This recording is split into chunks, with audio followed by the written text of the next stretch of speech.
Dear students, hope you are fine. My today's topic is English grammar and the lesson is verb.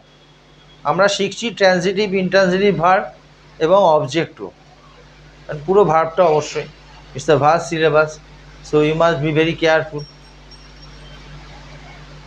Most transitive verbs take a single object. কি বললাম?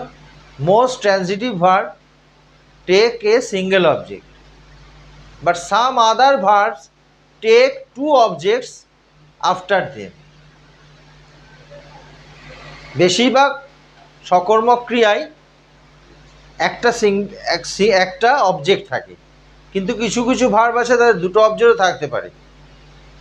Such verbs are যেমন give, offer, promise, টেল, এইসব ভার্বে